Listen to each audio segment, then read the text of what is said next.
Sub അക്കാഡമിയുടെ പുതിയ വീഡിയോയിലേക്ക് എല്ലാവർക്കും സ്വാഗതം. നമ്മൾ നെഗോഷ്യബിൾ ഇൻസ്ട്രുമെന്റ് ആണ് പഠിച്ചുകൊണ്ടിരിക്കുന്ന ചാപ്റ്റർ. ആ നെഗോഷ്യബിൾ ഇൻസ്ട്രുമെന്റിൽ പ്രോമിസറി നോട്ട് നമ്മൾ പഠിച്ചു കഴിഞ്ഞു. ഇനി നമുക്ക് പഠിക്കാനുള്ളത് ബിൽ ഓഫ് എക്സ്ചേഞ്ച് ആണ്. ബിൽ ഓഫ് എക്സ്ചേഞ്ച് എന്ന് പറയുന്നത് നെഗോഷ്യബിൾ ഇൻസ്ട്രുമെന്റ് ആക്ടിലെ സെക്ഷൻ 5 ഡിഫൈൻ ചെയ്തിരിക്കുന്നത്. അതായത് 1881 നെഗോഷ്യബിൾ ഇൻസ്ട്രുമെന്റ് ആക്ടിലെ section 5 bill of exchange define ചെയ്തിരിക്കുന്നത്. അപ്പൊ എന്താണ് ബിൽ ഓഫ് എക്സ്ചേഞ്ച്, അതിന്റെ ടൈപ്സ്, ഫീച്ചേഴ്സ്, ആ കാര്യങ്ങളൊക്കെ നമുക്ക് പഠിക്കാം. A bill of exchange is a written order that requires one party to pay another party a fixed amount of money. It is a negotiable instrument that can be paid on demand or at a predetermined date. അതായത് ഒരു bill of exchange എന്ന് പറയുന്നത് return document ആണ്. Return negotiable instrument എല്ലാവരും return document തന്നെയാണ്. അപ്പൊ അതുപോലെ തന്നെ എന്താണ് അതിന്റെ ഒരു ഭാഗമായിട്ടുള്ള ബിൽ ഓഫ് എക്സ്ചേഞ്ച് എന്ന് പറയുന്നതും റിട്ടേൺ ഡോക്യുമെന്റ് ആണ്. അത് പക്ഷെ റിട്ടേൺ ഓർഡർ ആണ്. എന്താണ് പ്രോമിസറി നോട്ട് പഠിച്ചപ്പോൾ നമ്മൾ പഠിച്ചത് പ്രോമിസ് ആണ്, എങ്കിൽ ബിൽ ഓഫ് എക്സ്ചേഞ്ച് എന്ന് പറയുന്നത് ഓർഡർ ആണ്. അതാർക്കാണ്? ഒരു പാർട്ടി വേറൊരു പാർട്ടിക്ക് കൊടുക്കാമെന്ന്. അതായത് ഒരു പാർട്ടിയും വേറൊരു പാർട്ടിയും തമ്മിലുള്ള പണപരമായിട്ടുള്ള ട്രാൻസാക്ഷനെ കുറിച്ചുള്ള ഒരു റിട്ടേൺ ഡോക്യുമെന്റ് ആണ് bill of exchange. It is a negotiable instrument that can be paid on demand or a predetermined date. മുൻകൂട്ടി തീരുമാനിച്ചിട്ടുള്ള ഒരു ദിവസമോ അല്ലെങ്കിൽ കാണുമ്പോഴോ, ഓൺ ഡിമാൻഡ് ചെയ്യുമ്പോഴോ അല്ലെങ്കിൽ മുൻകൂട്ടി നിശ്ചയിച്ചിട്ടുള്ള ഡേറ്റിലോ കൊടുക്കാമെന്ന് ഏറ്റിട്ടുള്ള ഒരു ഫിനാൻഷ്യൽ എന്താ പറയുന്നത്, ഒരു ഫിനാൻസ് കൊടുക്കാമെന്ന് ഏറ്റിട്ടുള്ള ഒരു ഓർഡറിലെ റിട്ടേൺ ഡോക്യുമെന്റ് ആണ് ബിൽ ഓഫ് എക്സ്ചേഞ്ച് എന്ന് പറയുന്നത്.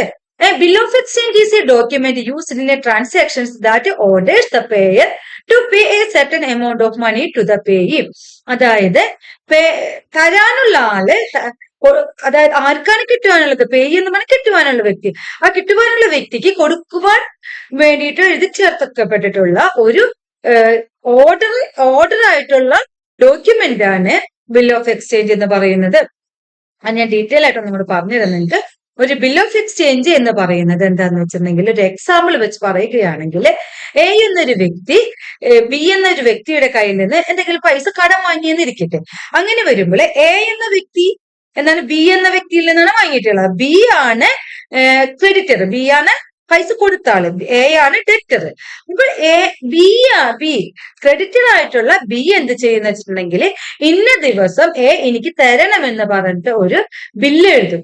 ആ ബില്ല് എ എന്ത് ചെയ്യണം? ആക്സെപ്റ്റ് ചെയ്യണം. ശരി, ഞാൻ തരാം, ഇന്ന ഡേറ്റിൽ ഞാൻ തരാം എന്ന് പറഞ്ഞ് ആക്സെപ്റ്റ് ചെയ്ത് സൈൻ ചെയ്ത് കഴിയുമ്പോഴാണ് അത് ബിൽ ഓഫ് എക്സ്ചേഞ്ച് ആയിട്ട് മാറുന്നത്. ഇനി ഒരു കേസ് കൂടെ വരാം.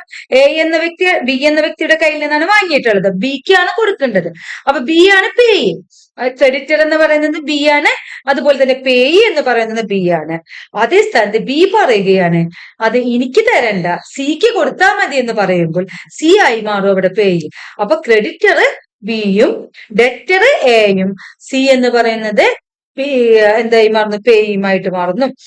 ക്രെഡിറ്റർ ആണ് ഡ്രോയർ, ഡെറ്റർ ആണ് ഡ്രോയി, പേയ് എന്ന് പറയുന്നത് സി ആയി മാറുന്നു.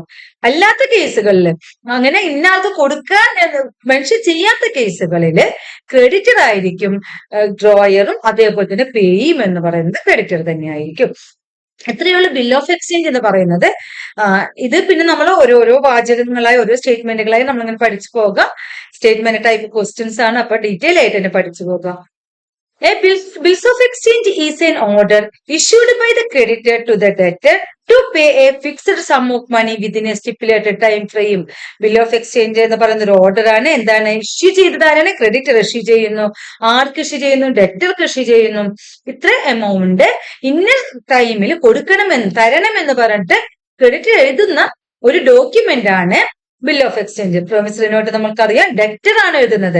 ഡെറ്റർ എഴുതുന്നത് കൊണ്ട് തന്നെ അതിന്റെ ആക്സെപ്റ്റൻസിന്റെ ആവശ്യമില്ല. കാരണം ഞാനാണ് ഡെറ്റർ എങ്കിൽ ഞാൻ പറയുന്നത് ഇന്ന ഡേറ്റ് ഞാൻ തരാമെന്ന് പറയുമ്പോൾ അതർവൈസ് അവിടെ ഇരിക്കുന്ന എ എന്ന് പറയുന്ന വ്യക്തിക്കാണ് ഞാൻ കൊടുക്കേണ്ടത്. ആ വ്യക്തി ആക്സെപ്റ്റ് ചെയ്തില്ലെങ്കിലും കുഴപ്പമില്ല, എന്നാലും ഞാൻ കൊടുക്കാന്ന് ഏറ്റു. തിരിച്ച് എക്കാണ് ഞാൻ കൊടുക്കേണ്ടത്. എ ആണ് എഴുതുന്നത് ബിൽ ഓഫ് എക്സ്ചേഞ്ച്. എ പറയുന്നു ഈ മാസം 30-ാം തീയതി തന്നെ എനിക്ക് തരണം എന്ന് പറഞ്ഞാൽ എനിക്കൊരു ബിൽ ഓഫ് എക്സ്ചേഞ്ച് എഴുതി തന്നിട്ടുമ്പോൾ എന്റെ കയ്യിൽ 30-ാം തീയതി പൈസ വേണമെന്നില്ലല്ലോ. അപ്പൊ ഞാനത് ആക്സെപ്റ്റ് ചെയ്യണം. ഞാൻ എന്ന ഡെപ്റ്റർ ആക്സെപ്റ്റ് ചെയ്താൽ മാത്രമേ അത് ആക്സെപ്റ്റൻസ് ആയി മാറുന്നുള്ളൂ. അതുകൊണ്ട് തന്നെ ബിൽ ഓഫ് എക്സ്ചേഞ്ചിൽ ആക്സെപ്റ്റൻസ് നിർബന്ധമാണ്. Bill of exchange is defined by Section 5 of the Negotiable Instrument Act as an instrument in writing containing an unconditional order signed by the maker directing a certain person to pay a certain sum of money only to or to the order of a certain person or to the bearer of the instrument. അതായത് bill of exchange എന്ന് പറയുന്നത് negotiable instrument ആക്ടിലെ section 5-ലാണ് define ചെയ്തിരിക്കുന്നത്. അതിൽ എന്താ പറയുന്നത്? ഒരു instrument ആണ്. എന്ത് ഇൻസ്ട്രുമെന്റ് ആണ്? എഴുതി ചേർക്കപ്പെട്ടിട്ടുള്ള ഇൻസ്ട്രുമെന്റ് ആണ്. അതിൽ കണ്ടെയ്ൻ ചെയ്തിരിക്കുന്നത് അൺകണ്ടീഷണൽ ഓർഡർ.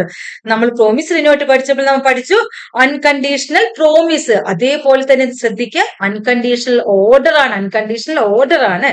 ഈ വേർഡ് എപ്പോഴും ശ്രദ്ധിക്കുക.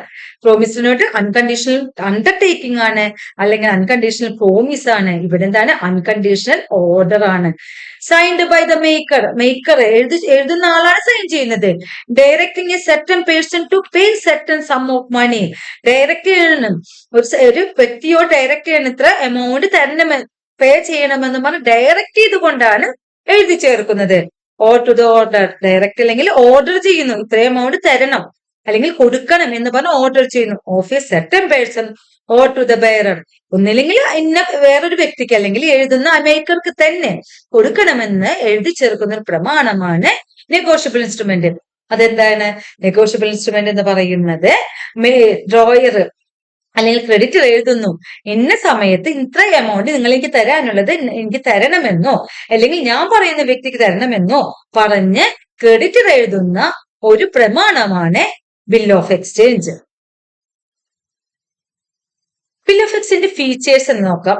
Bill of exchange is a written document. Bill of exchange എന്ന് പറയുന്നത് ഒരു റിട്ടേൺ ഡോക്യുമെന്റ് ആണ്. ബിൽ ഓഫ് എക്സ്ചേഞ്ച് ഒരു റിട്ടേൺ ഡോക്യുമെന്റ് ആണ്. It is drawn and signed by the maker or drawer. അത് സൈൻ ചെയ്യുന്നതും എഴുതുന്നതും ആരാണ്? മേക്കർ അല്ലെങ്കിൽ ഡ്രോയർ ആണ്. ക്രെഡിറ്റർ തന്നെയാണ് മേക്കർ, ക്രെഡിറ്റർ തന്നെയാണ് ഡ്രോയർ. ക്രെഡിറ്റർ ആണ് മേക്കർ, ഡ്രോയർ. ഇതൊക്കെയാണ് ഡ്രോൺ ചെയ്യുന്ന ആളെ പറയുന്നത് കേട്ടോ. It is drawn and signed by the maker or drawer. It is an unconditional order to a person that is drawer. അതൊരു അൺകണ്ടീഷണൽ ഓർഡർ ആണ്. അതായത് എന്താണ്? അത് എഴുതുന്ന ആളെന്താണ് പറയുന്നത്? ഒരു അൺകണ്ടീഷണൽ ഓർഡർ ആണ് പറയുന്നത്. It is an unconditional order to a person that is drawer. ആരാണ് ഓർഡർ എന്നത്? ഡ്രോയർ. എഴുതുന്ന ആളാണ് ഓർഡർ എന്നത്. It is accepted by the drawee. അത് ആരാണ് ആക്സെപ്റ്റ് ചെയ്യുന്നത്? ഡ്രോയി ആണ് ആക്സെപ്റ്റ് ചെയ്യുന്നത്. ഡ്രോയി ആണ് ആക്സെപ്റ്റ് ചെയ്യുന്നത്. It specifies the date it specifies the date by which the amount should be paid.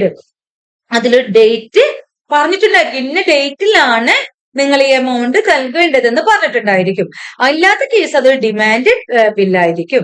It specify the date by which the amount should be paid. ഇനി എത്ര parties ഉണ്ടെന്ന് നോക്കാം. 3 പാർട്ടികളാണ് bill of exchange ഉള്ളത്. Promissory നോട്ടിൽ എത്ര പാർട്ടികളാണ്? 2 പാർട്ടികളാണ് promissory നോട്ടിലുള്ളത്. എന്നാൽ bill of എക്സ്ചേഞ്ചിൽ 3 പാർട്ടികളുണ്ട്. Drawer, drawee and payee. Drawer, drawee and payee. Drawer എന്ന് പറയുന്നത് ക്രെഡിറ്റർ തന്നെയാണ്. ഡ്രോയർ ആരാണ്? ക്രെഡിറ്ററെ തന്നെയാണ് നമ്മൾ ഡ്രോയർ എന്ന് പറയുന്നത്. ഡ്രോയർ, ക്രെഡിറ്റർ, മേക്കർ എന്നൊക്കെ പറയുന്നത് ഒരേ ആള് തന്നെയാണ്. അപ്പൊ ശ്രദ്ധിക്കുക, പ്രോമിസറി നോട്ടിൽ ഡ്രോയർ എന്ന് പറയുന്നത് ആരാണ്? ഡെറ്റർ ആണെങ്കിൽ ബിൽ ഓഫ് എക്സ്ചേഞ്ചിലെ ഡ്രോയർ ക്രെഡിറ്റർ ആണ്.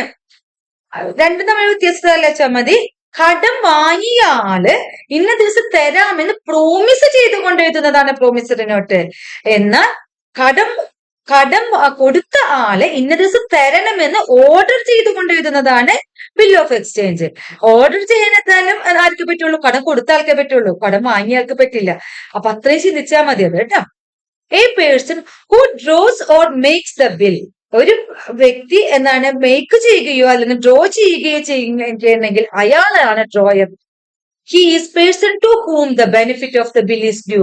ആ ബില്ല് ബെനിഫിറ്റ് നമ്മൾ ആർക്കാണോ അതിന്റെ ബെനിഫിറ്റ് കിട്ടുന്നത് ആ വ്യക്തിയാണ് ഡ്രോയർ അല്ലെങ്കിൽ ക്രെഡിറ്റർ. ആർക്കാണ് ബെനിഫിറ്റ് കിട്ടുന്നത്?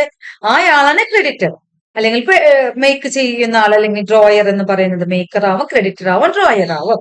The drawer is the maker of a bill of exchange. Drawer എന്ന് പറയുന്നത് ബിൽ ഓഫ് എക്സ്ചേഞ്ച് മേക്കറും കൂടിയാണ്. The bill is signed by drawer. Bill ആരാണ് സൈൻ ചെയ്യുന്നത്? ഡ്രോയർ ആണ് ബില്ല് സൈൻ ചെയ്യുന്നത്.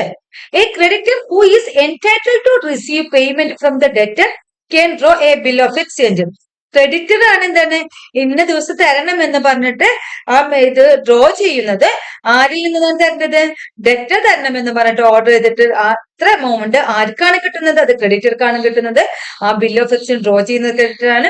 ഡ്രോ ചെയ്യുന്നത് കൊണ്ട് ക്രെഡിറ്റർ ഡ്രോയർ എന്നറിയപ്പെടുന്നു. മേക്ക് ചെയ്യുന്നത് കൊണ്ട് മേക്കർ എന്നറിയപ്പെടുന്നു. അപ്പൊ എന്താണ് ബിൽ ഓഫ് എക്സ്ചേഞ്ച് എഴുതുന്ന ആളെ ഡ്രോയർ എന്നും മേക്കർ എന്നൊക്കെ അറിയപ്പെടും. അദ്ദേഹമാണ് ഈ ബിൽ ഓഫ് എക്സ്ചേഞ്ച് ക്രെഡിറ്റർ എന്ന് പറയുന്നത്. ആർക്കാണ് അതിന്റെ ബെനിഫിറ്റ് കിട്ടുന്നത്? അയാളാണ് അതിന്റെ ക്രെഡിറ്റർ എന്ന് പറയുന്നത്. ഡ്രോയി അല്ലെങ്കിൽ ഡെറ്റർ. ഡ്രോയി അല്ലെങ്കിൽ debtor. The person on whom the bill is drone.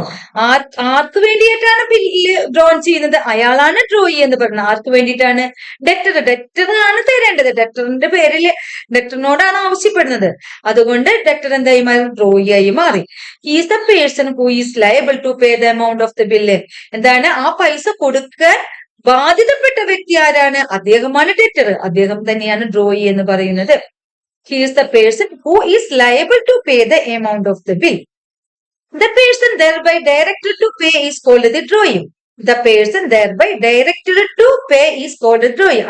ആരോടാണ് ഡയറക്ട് ചെയ്യുന്നത്? ഈ പൈസ കൊടുക്കണമെന്ന് ആരോടാണ് ഡയറക്ട് ചെയ്യുന്നത്? അത് ഡെറ്ററോടാണ് ഡയറക്ട് ചെയ്യുന്നത്. ആ വ്യക്തിയാണ് ഡ്രോയി എന്ന് പറയുന്നത്. After acceptance of the bill of the drawee is called acceptor. അതായത് ഈ ഡെറ്റർ ഡ്രോയി എന്ന് പറയുന്ന പോലെ തന്നെ ആക്സെപ്റ്റർ എന്ന് പറയും. എപ്പോഴാണ് ബിൽ ഓഫ് എക്സ്ചേഞ്ച് ആക്സെപ്റ്റ് ചെയ്താൽ മാത്രമേ അത് ബില്ലായി മാറുന്നുള്ളൂ. ആ bill of exchange drawee accept ചെയ്യുന്ന അല്ലെങ്കിൽ ഡെറ്റർ ആക്സെപ്റ്റ് ചെയ്ത് കഴിയുമ്പോൾ അയാളെ വിളിക്കുന്ന പേര് ആക്സെപ്റ്റർ എന്നാണ്. അപ്പൊ എന്താണ് ഡെറ്റർ, ഡ്രോയി, ആക്സെപ്റ്റർ. അപ്പൊ ഇത്രയും കാര്യം മനസ്സിലായല്ലേ? ഇനി അടുത്തേക്ക് പോകാം. അടുത്ത പേ. പേ എന്ന് പറയുന്നത് ആർക്കാണ് പൈസ കിട്ടുന്നത്? അയാളാണ് പേ. എന്താണ് ആർക്കാണ് പൈസ റിസീവ് ചെയ്യുന്നത്? ആരാണ് പൈസ റിസീവ് ചെയ്യുന്ന ആ വ്യക്തിയാണ് നമ്മൾ പേ എന്ന് പറയുന്നത്. Payee is the one who receives that sum. Payee is the one who receives that sum. The drawer is the party that obliges the drawee to pay the payee. The drawer is the party that obliges the drawee to pay the payee. എന്താണ് drawer പറയണ ഇന്ന ആൾക്ക് കൊടുക്കണമെന്ന് പറയുകയാണെങ്കിൽ അദ്ദേഹമാണ് പേ എന്ന് പറയുന്നത്. അതേ സ്ഥാനത്ത് ഡ്രോയർ ക്രെഡിറ്റർ പറയുന്നു ഇന്നത് കൊടുക്കണമെന്ന് പറഞ്ഞിട്ടില്ലെങ്കിൽ ആ ക്രെഡിറ്റർ തന്നെയാണ് അല്ലെങ്കിൽ ആ ഡ്രോയർ തന്നെയാണ് പേ ആയി മാറുന്നത്. അപ്പൊ ബിൽ ഓഫ് എക്സ്ചേഞ്ചില് ചില കേസുകളിൽ അതായത് പേ എന്ന് പറയുന്ന ഒരു വ്യക്തിയെ മെൻഷൻ ചെയ്യാത്ത കേസുകളിൽ ബിൽ ഓഫ് എക്സ്ചേഞ്ചുകളില് ഡ്രോയറോ അല്ലെങ്കിൽ ക്രെഡിറ്റർ തന്നെയായിരിക്കും പേ എന്ന് പറയുന്നത്. Pay is the person named in the bill of exchange to whom the amount is payable. ആർക്കാണ് പൈസ പേയബിൾ ആക്കേണ്ടത്? ആ വ്യക്തിയെ പേരാണ് പേ എന്ന് പറയുന്നത്. The drawer and the payee are the same entity unless the drawer transfers the bill of exchange to third party or payee. Third party ആയിട്ട് ഒരു വ്യക്തിയെ പറഞ്ഞിട്ടില്ലാത്ത കേസിലൊക്കെ ഡ്രോയർ തന്നെയായിരിക്കും പേ. അപ്പൊ ഇത്രയും കാര്യം മനസ്സിലായല്ല? ഇതൊരു സ്പെസിമൻ ആണ്, ഒരു ബിൽ ഓഫ് എക്സ്ചേഞ്ച് സ്പെസിമൻ ആണ്. നമുക്കിവിടെ സ്റ്റാമ്പ് പറഞ്ഞ പോലെ കോട്ട് ഫീസ് സ്റ്റാമ്പ് അല്ലെങ്കിൽ സ്റ്റാമ്പ് പേപ്പർ, പിന്നെ 1,00,000 രൂപയാണ് നമ്മൾ എഴുതിയിരിക്കുന്നത്. 1/9/2024 3 മാസം കഴിഞ്ഞിട്ട് ആണ് ഇതിന്റെ കൊടുക്കേണ്ടത്. അതില് മിസ്റ്റർ എക്സ് എന്ന് പറയുന്ന ആളാണ് ക്രെഡിറ്റർ. അദ്ദേഹമാണ് ഇത് ഡ്രാഫ്റ്റ് ചെയ്തിരിക്കുന്നത്. അദ്ദേഹമാണ് ഡ്രോ ചെയ്തിരിക്കുന്നത്. ഡ്രോയർ അല്ലെങ്കിൽ ക്രെഡിറ്റർ എന്ന് പറയുന്നത് എക്സ് ആണ്. ആ എക്സ് കൊടുത്തിരിക്കുന്ന ആർക്കാണ്? മിസ്റ്റർ വൈക്കാണ്. എക്സ് ആർക്കാണ് കൊടുത്തിരിക്കുന്നത്? മിസ്റ്റർ വൈക്കാണ് കൊടുത്തിരിക്കുന്നത്. അപ്പൊ മിസ്റ്റർ എക്സ് എന്ന് പറയുന്നതാണ് ക്രെഡിറ്റർ എന്ന് പറയുന്നത്. അദ്ദേഹം മിസ്റ്റർ വൈ എന്ന് പറയുന്ന ഡെപ്റ്റർക്കാണ് എഴുതി ചേർത്തിരിക്കുന്നത്. ആ മിസ്റ്റർ വൈ എന്താണ് ആക്സെപ്റ്റ് ചെയ്യണം. ഇവിടെ ആക്സെപ്റ്റ് ചെയ്ത് സൈൻ ചെയ്യും. ആക്സെപ്റ്റ് ചെയ്തിട്ട് മിസ്റ്റർ വൈ സൈൻ ചെയ്തപ്പോ ആ ഡേറ്റിൽ ആക്സെപ്റ്റ് ചെയ്ത ഡേറ്റിൽ ആള് സൈൻ ചെയ്യുകയും ചെയ്യും. അപ്പൊ അതാണ് നമ്മളുടെ ഈ ബിൽ ഓഫ് എക്സ്ചേഞ്ച് സ്പെസിമെൻ എന്ന് പറയുന്നത്. ഇവിടെ ശ്രദ്ധിക്കുക. 3 months after the date paid to me order the sum of the what is 1 lakh for the value received. ഇവിടെ എന്താണ് ഓർഡർ എന്നാണ്. മറ്റേത് പ്രോമിസ്ഡ് നോട്ടിൽ നിന്ന് ഐ പ്രോമിസ് ടു പേ എന്നാണ് എഴുതിയത്. എന്താണ് ഐ പ്രോമിസ് ടു പേ. ഇവിടെ എന്താണ് pay to me or order the sum of ₹4 എന്നാണ്. ആ വാചകം ഒന്ന് ശ്രദ്ധിക്കുക. പ്രോമിസ്ഡ് നോട്ടും ബിൽ ഓഫ് എക്സ്ചേഞ്ച് തമ്മിലുള്ള ആ വ്യത്യാസം മനസ്സിലാക്കാം. A bill of exchange is issued by the creditor and orders a debtor to pay a particular amount within a given period of time. A bill of exchange is issued by the creditor and orders a debtor to pay a particular amount within a given period of time. ഒരു bill of exchange issue ചെയ്യുന്ന creditor ആണ്. അദ്ദേഹം എന്താണ് order ചെയ്യുന്ന ഡെപ്റ്ററോട് ഒരു within period of ടൈമില് പൈസ കൊടുക്കണമെന്ന് ഓർഡർ ചെയ്യുന്നു. The promissory note, on the other hand, is issued by the debtor and is a promise to pay a particular amount of money in a given period. Promissory note എന്താണ്? Promissory note എന്ന് പറയുന്നത് ഒരു debtor promise ചെയ്യുകയാണ്. മറ്റൊരുത്ത bill of exchange creditor order ചെയ്യുന്ന ഡെപ്റ്ററോടെങ്കിൽ debtor ക്രെഡിറ്റർക്ക് promise ചെയ്യുന്ന പർട്ടിക്കുലർ എമൗണ്ട് ഇന്ന പീരീഡിൽ തരാമെന്ന് പറഞ്ഞിട്ട്. രണ്ട് നേരെ ഓപ്പോസിറ്റ് ആയിട്ടുള്ള പ്രവർത്തനങ്ങൾ. ഇനി ഇതിന്റെ എന്താ പറയാ ജസ്റ്റ് കുറച്ച് കാര്യങ്ങൾ നമുക്ക് നോക്കാം. Bill of exchange is defined in section 5 of negotiable instrument act. Bill of exchange is defined in section 5 of negotiable instrument act. The drawer of a bill is A creditor. ഞാൻ പറഞ്ഞിട്ടുള്ള കാര്യങ്ങൾ തന്നെയാണ് കേട്ടോ. The drawer of a bill is A creditor. There are three parties of bill of exchange. There are three parties for bill of exchange. The person who draw the bill is drawer. The person who draw the bill is drawer. ആരാണ് bill draw ചെയ്യുന്നത്? അദ്ദേഹമാണ് drawer. The drawer and payee may be one and the same in a bill of exchange. ഡ്രോയറും പേയും ഒന്നാകാം അല്ലെ, വരാം, ഒന്നാകാതിരിക്കാം bill of exchange കേസിൽ. The drawer and payee may be one and the same in a bill of exchange. A bill before acceptance is called a draft. ഒരു bill ആക്സെപ്റ്റൻസിന് മുമ്പ് ആണെങ്കിൽ അതിനെ draft എന്നാണ് പറയുന്നത്. ഒരു ബില്ല് ആക്സെപ്റ്റ് ചെയ്യുന്നതിന് മുമ്പ് അതിനെ പറയുന്ന പേര് ഡ്രാഫ്റ്റ് ബിൽ എന്നാണ് പറയുന്നത്. നമ്മൾ നേരത്തെ പറഞ്ഞ സ്പെസിമെൻ ലാസ്റ്റ് നമ്മൾ ഞാൻ കാണിച്ചുതരാം. ഇതിലെ ഇവിടെ ആള് സൈൻ ചെയ്തിട്ടില്ല എങ്കിൽ, സൈൻ ചെയ്ത് കഴിഞ്ഞാൽ മാത്രമേ ഇത് ബില്ലായി മാറുന്നുള്ളൂ. സൈൻ ചെയ്യുന്നത് വരെ ഇതിനെ പറയാ ഡ്രാഫ്റ്റ് ബിൽ എന്നാണ് പറയാ കേട്ടോ. After acceptance drawee can also be called accepted. അവിടെ നമ്മൾ വൈ എന്ന് പറഞ്ഞ ആളില്ലേ, അത് ആക്സെപ്റ്റ് ചെയ്ത് ഒപ്പിട്ട് കഴിഞ്ഞാൽ ആൾ ആക്സെപ്റ്റഡ് ആയി മാറി. After acceptance drawee can also be called accepted. After acceptance drawee can also be called accepted. A bill delivered conditionally or for special purpose is called escrow. ചോദിക്കാറുള്ള ക്വസ്റ്റ്യൻ ആണ്. ഒരു ബില്ല് കണ്ടീഷണൽ ആയിട്ടാണെങ്കിൽ അല്ലെങ്കിൽ ഒരു special പർപ്പസിന് വേണ്ടിയിട്ടാണ് എഴുതപ്പെടുന്നതെങ്കിൽ അതിനെ escrow എന്നാണ് പറയുന്നത്. A bill delivered conditionally or for special purpose is called escrow. A bill delivered conditionally or for special purpose is called escrow. ഇനി ഏതൊക്കെ ടൈപ്പിലുള്ള ബിൽസ് ഉണ്ടെന്ന് നോക്കാം. Kinds of bill of exchange. Accommodation bill. എന്താണ് accommodation bill? ഈ accommodation ബില്ലിന് പല പേരുകൾ അറിയപ്പെടുന്നതാണ്. അക്കോമഡേഷൻ ബില്ലിന് പല പേരുകൾ അറിയപ്പെടും. Fictitious bill, kite bill, wind bill. Accommodation ബില്ലിന് എന്തൊക്കെ അറിയപ്പെടുന്നത്? Fictitious bill, kite bill, wind bill. പല പ്രാവശ്യം ചോദിക്കാറുണ്ട്.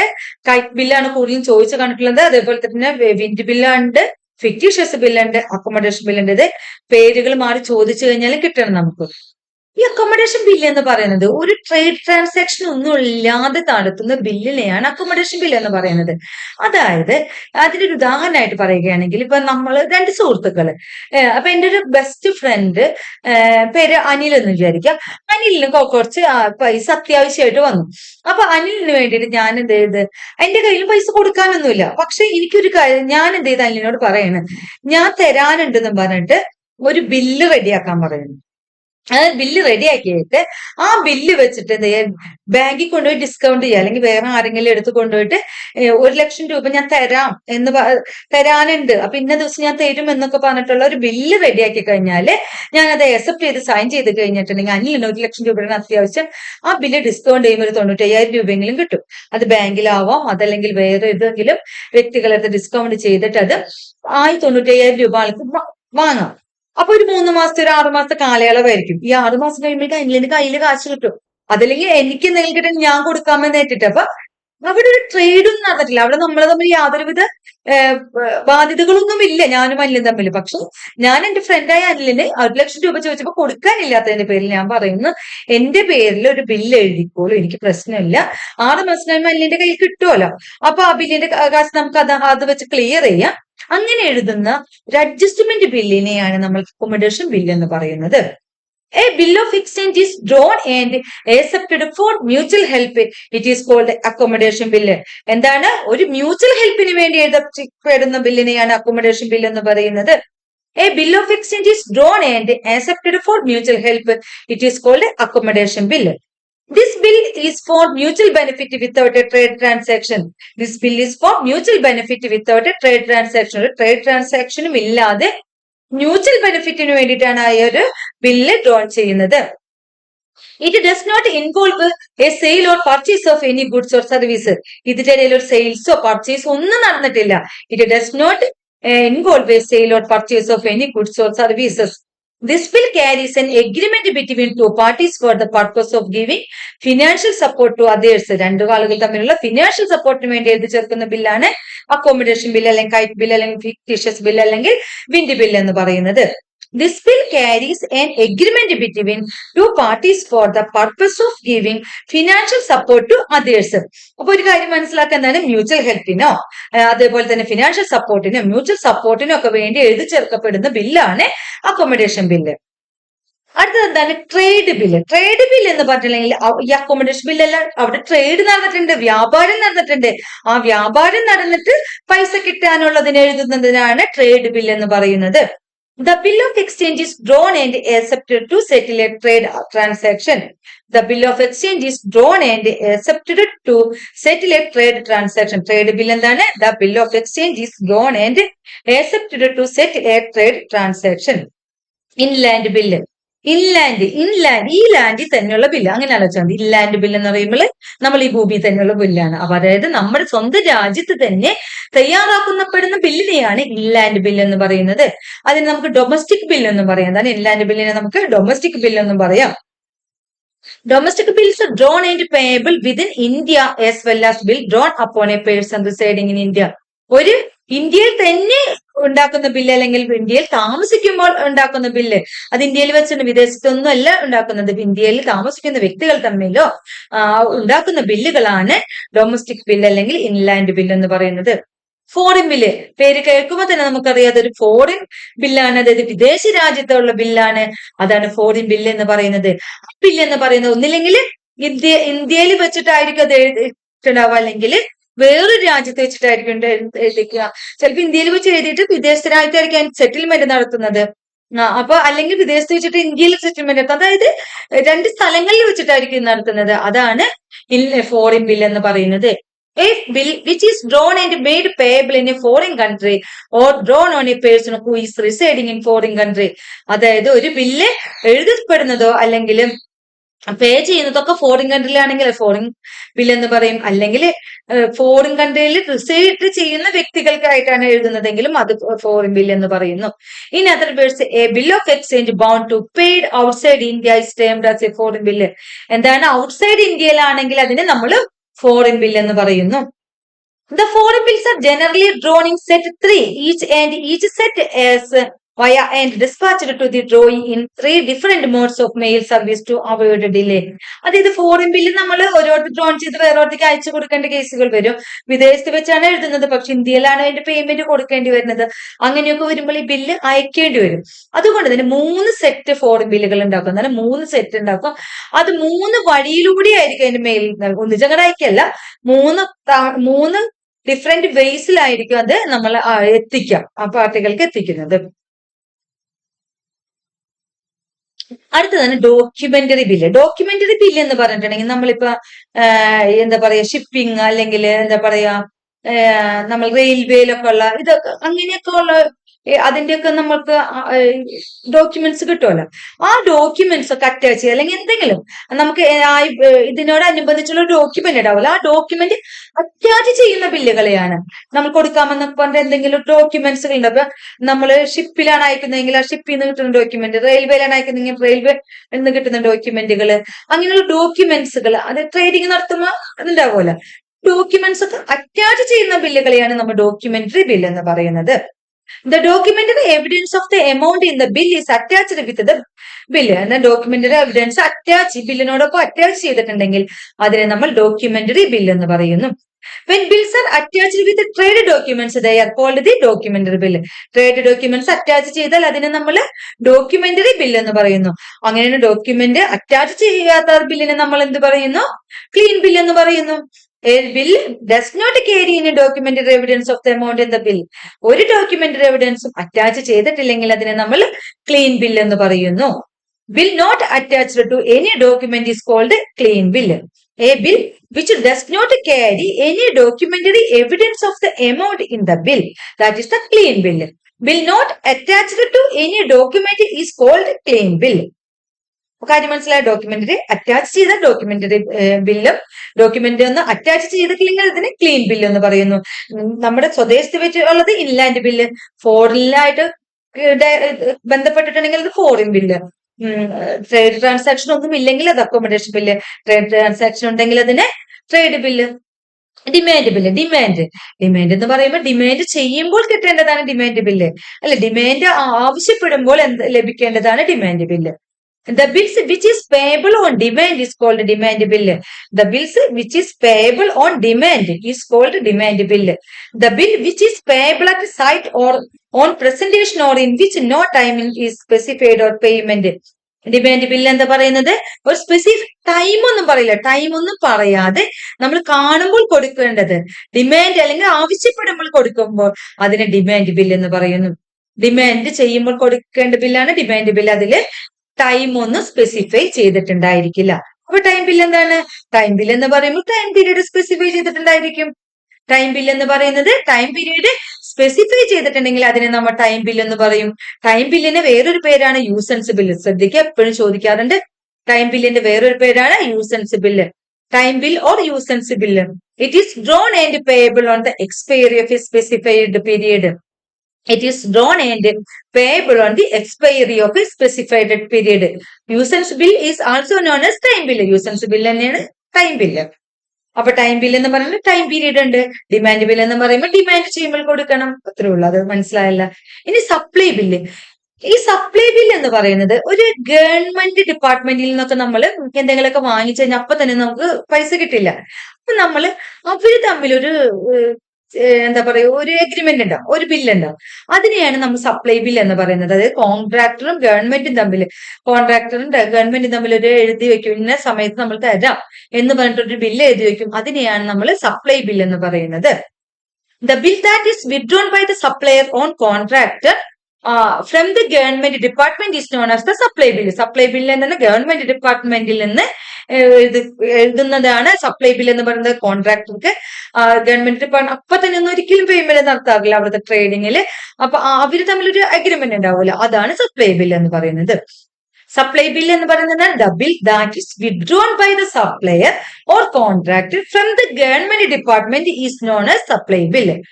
അപ്പൊ നമ്മൾ ഈ കൈൻഡ്സ് ഓഫ് ബിൽസ് വരെയൊക്കെ പഠിച്ചു. ഇനിയും ഉണ്ട് നമുക്ക് ബിൽ ഓഫ് എക്സ്ചേഞ്ചിൽ കുറച്ച് കാര്യങ്ങൾ കൂടെ പഠിക്കാനുണ്ട്. പക്ഷെ ഞാൻ വലിയൊരു വീഡിയോ ആകുമ്പോൾ നിങ്ങൾക്ക് അതൊരു ബുദ്ധിമുട്ടാണ് പഠിക്കാൻ. അതുകൊണ്ട് തന്നെ ഞാൻ കുറച്ച് ഷോർട്ട് ആക്കാന്ന് വിചാരിച്ചിട്ടാണ് ഇത്രയും വെച്ച് നിർത്തിയത്. ഇപ്പൊ തന്നെ ഞാൻ അടുത്ത പാട്ടും കൂടെ നിങ്ങൾക്ക് അപ്ലോഡ് ചെയ്യാം. അപ്പൊ ഇത് പഠിച്ചു കഴിഞ്ഞിട്ട് അത് പഠിക്കാം. നമുക്ക് സമയമില്ല. അപ്പൊ ഒരു ദിവസം ഒരു ചാപ്റ്റർ തന്നെ പഠിച്ചു പോകണം, ഒരു മോഡ്യൂള് തന്നെ നിങ്ങൾ പഠിച്ചു തന്നെ പോകണം.